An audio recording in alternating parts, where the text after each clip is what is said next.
कधीही न संपणाऱ्या ऊर्जेच्या स्रोताची कल्पना करा. एक असं स्वप्न जे भारताला ऊर्जा क्षेत्रात पूर्णपणे आत्मनिर्भर बनवू शकतं. आज आपण भारताच्या अशाच एका वैज्ञानिक यशाची गाथा उलगडणार आहोत.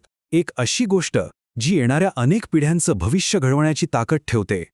नमस्कार, डॉक्टर S.B. नाहिरे यांच्या या दृश्यात्मक सादरीकरणात आपलं स्वागत आहे. हा एक प्रश्न आहे जो थक्क करतो. ज्या तंत्रज्ञानावर पाश्चात्य देशांनी तब्बल 50 अब्ज डॉलर्स खर्च करूनही त्यांना यश मिळालं नाही, तेच तंत्रज्ञान भारतानं फक्त 1 अब्ज डॉलरमध्ये कसं मिळवलं? हा आकड्यांचा खेळ नाहीये. ही गोष्ट आहे एका मोठ्या स्वप्नाची, एका दृढ निश्चयाची आणि आपल्या शास्त्रज्ञांच्या अतुलनीय बुद्धिमत्तेची. चला तर मग या अद्भुत प्रवासाला सुरुवात करूया. या अविश्वसनीय कहाणीची मुळं रुजलेली आहेत तब्बल 70 वर्षांपूर्वी, जेव्हा एका महान शास्त्रज्ञानं नुकत्याच स्वतंत्र झालेल्या भारतासाठी एक खूप मोठं धाडसी स्वप्न पाहिलं होतं. डॉक्टर होमी जहांगीर भाभा, एक द्रष्ट शास्त्रज्ञ. त्यांना हे अगदी स्पष्ट दिसत होतं की भारताला जर जगात ताठ मानेनं उभं राहायचं असेल तर ऊर्जा स्वातंत्र्य मिळवण्याशिवाय पर्याय नाही. ही फक्त एक गरज नव्हती, तर ती भारताच्या भविष्याच्या अस्तित्वाची लढाई होती. आणि हा प्रवास काही एका रात्रीत झालेला नाहीये. यामागे आहे 70 वर्षांची एक मोठी तपश्चर्या. अनेक सरकारं आली गेली, देशावर आर्थिक संकट आली, पण ते एक स्वप्न, ते मात्र जिवंत राहिलं. आपल्या शास्त्रज्ञांच्या कितीतरी पिढ्यांनी आपलं आयुष्य यासाठी पणाला लावलं.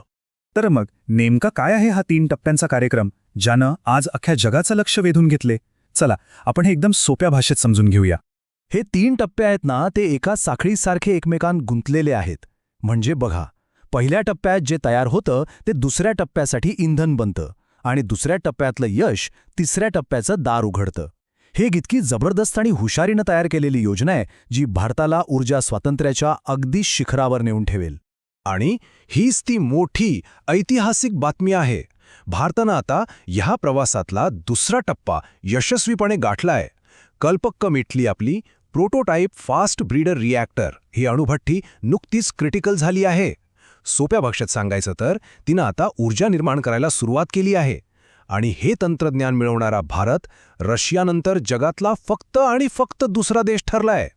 आता जरा हे आकडे बघा, खरंच अविश्वसनीय आहेत. अमेरिका, जपान, जर्मनी, ब्रिटन यांसारख्या बलाढ्य देशांनी मिळून 50 अब्ज डॉलर्स ओतले, पण त्यांना हे तंत्रज्ञान काही जमवता आलं नाही. आणि आपल्या भारतानं 1 अब्ज डॉलरपेक्षाही कमी खर्चात हे करून दाखवलं. हे दुसरं तिसरं काही नसून आपल्या शास्त्रज्ञ आणि इंजिनियर्सच्या बुद्धिमत्तेचा आणि मेहनतीचा जिवंत पुरावा आहे. पण मग ह्या अणुभट्टीला जादुई अणुभट्टी किंवा आपल्या पुराणातल्या अक्षय पात्राची उपमा का दिली जाते? असं काय रहस्य आहे यामागे? चला यामागचं विज्ञान जाणून घेऊया. अगदी सोप्या शब्दांत सांगायचं तर ही एक अशी भट्टी आहे जी जेवढं इंधन जाळते त्यापेक्षा जास्त इंधन स्वतःच तयार करते. ऐकायला थोडं विचित्र वाटतंय नाही का? जणू काही विज्ञानाच्या नियमांनाच आव्हान दिलंय. पण हे 100% खरं आहे. हे गणित बघा किती सोपं आणि अविश्वसनीय आहे. समजा आपण या अणुभट्टीत 1 किलो प्लुटोनियम इंधन म्हणून वापरलं तर आपल्याला प्रचंड ऊर्जा तर मिळतेच, पण त्याचबरोबर जवळपास 1.2 किलो नवीन प्लुटोनियम सुद्धा तयार झालेलं मिळतं. म्हणजे विचार करा, ऊर्जाही मिळाली आणि पुढच्या वेळेसाठी आधीपेक्षा जास्त इंधनही तयार झालं. आणि म्हणूनच हे प्लुटोनियम भारतासाठी खूप जास्त महत्त्वाचं आहे. याची भूमिका दुहेरी आहे. एकीकडे ते आपल्या देशाच्या ऊर्जा सुरक्षेची हमी देतं, तर दुसरीकडे ते आपल्या संरक्षण सिद्धतेचाही एक महत्त्वाचा भाग आहे. कारण याच प्लुटोनियमचा वापर अणुवस्त्र बनवण्यासाठीही होऊ शकतो. पण थांबा, कथा अजून संपलेली नाही. खरं तर प्लुटोनियम हे आपला अंतिम ध्येय नाहीये. ते तर ध्येयापर्यंत पोहोचण्याचा एक महत्त्वाचा टप्पा आहे. आपलं खरं आणि अंतिम ध्येय आहे भारताच्याच मातीत लपलेला एक गुप्त खजिना, आणि त्याचं नाव आहे थोरियम.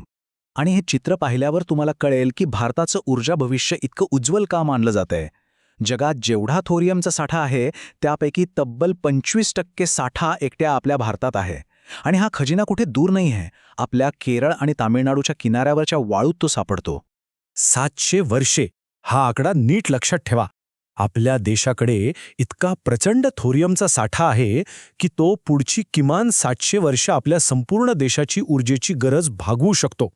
म्हणजे पेट्रोल, डिझेल, कोळसा या कशावरही अवलंबून राहायची गरजच उरणार नाही.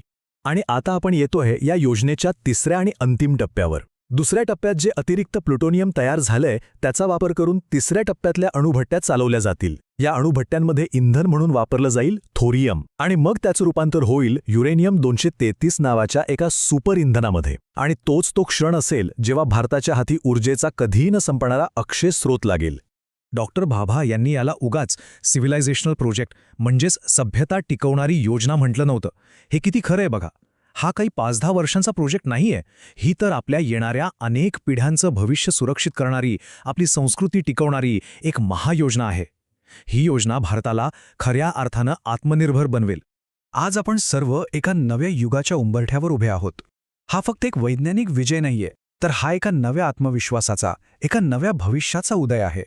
आणि हा सगळा प्रवास आपल्याला एका मोठ्या प्रश्नासमोर आणून उभा करतो. ऊर्जेच्या या अमृतकुंभाच्या जोरावर भारत भविष्यात जगाचं नेतृत्व करू शकेल का? विचार करा.